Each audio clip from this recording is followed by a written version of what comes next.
Hey everybody, welcome back to my channel. In today's video, we are going to be taking a look at the 4 Agreements by Don Miguel Ruiz.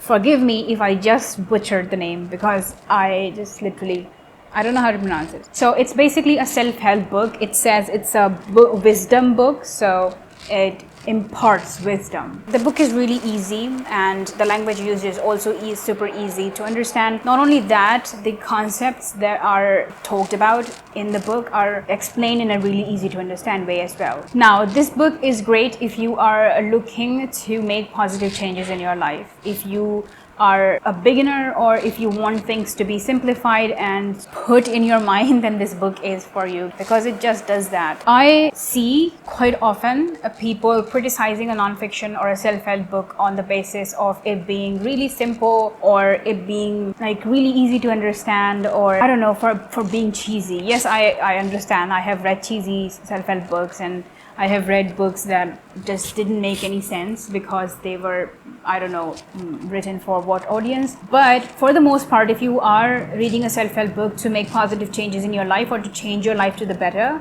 I feel like non-fictions are great, especially books like this. Not the ones where the author is constantly pitching their other work or their other courses or whatever. But I feel like sometimes when the intentions are right, the authors write self-help books in a way that they are meant for people coming from all walks of life. If somebody is coming and reading the book and is completely naive and doesn't know about that particular topic at all, and if someone is an expert in that topic and coming and reading that book, then self-help books cater to all sort of audience. I feel like the 4 Agreements is written like that, and I don't know if it's partly because of the fact that it is translated or partly because it is written that way, but it definitely, I didn't feel it cheesy at all. Some bits were. For the most part, I didn't find it cheesy, or I didn't find it like it was getting on my nerves because it was so easy to understand. Because sometimes some things in life need really oversimplified explanations because you just need certain reminders, and if reminders are complex, then they are not serving as reminders, they are just making you confused.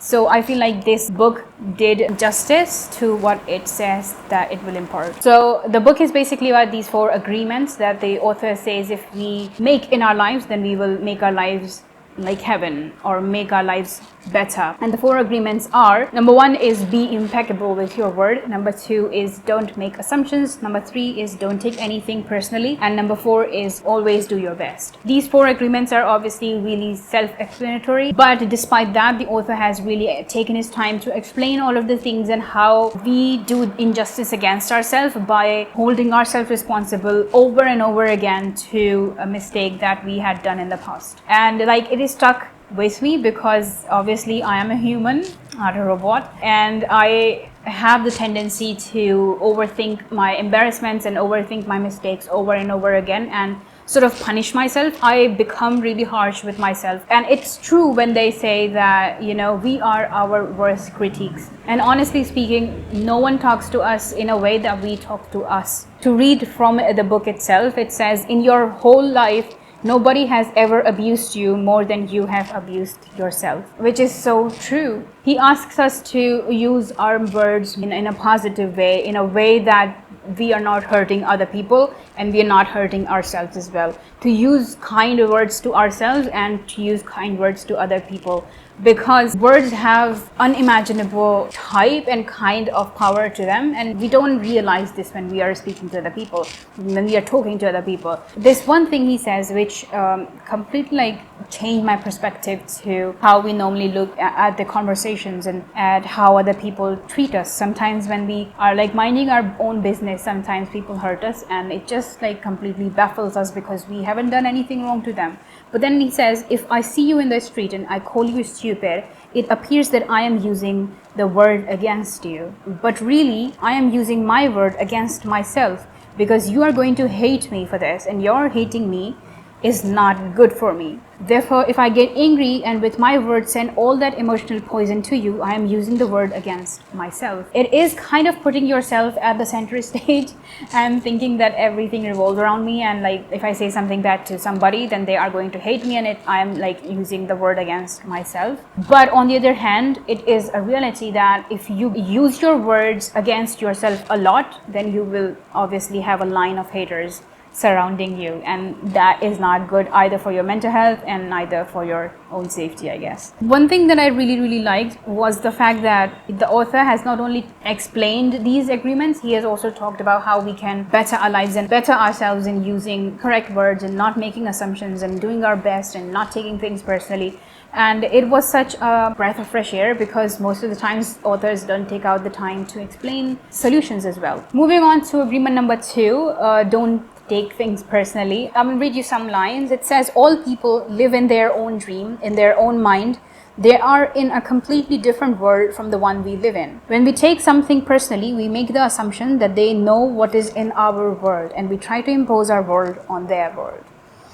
Which is so true. Like if somebody says something to us, we make our own assumptions about that. We take things personally and think like we usually think, not like what the other person is thinking. But this one thing felt really extreme to me, and it says, don't take anything personally. Even if someone got a gun and shot you in the head, it was nothing personal, even at that extreme. Like, that's a bit extreme. There won't be left anything to assume after getting shot in the head by somebody, by a lunatic. Yes, it's about them, but then, I don't know.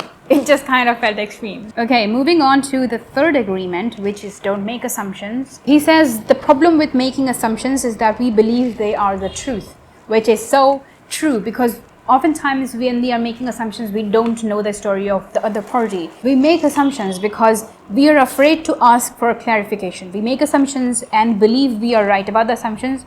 Then we defend our assumptions and try to make someone else wrong. It is so true, because we often are afraid of asking questions. We often jump to conclusions. We often jump to assumptions because we would rather assume things in our own head than ask the other person what they really meant.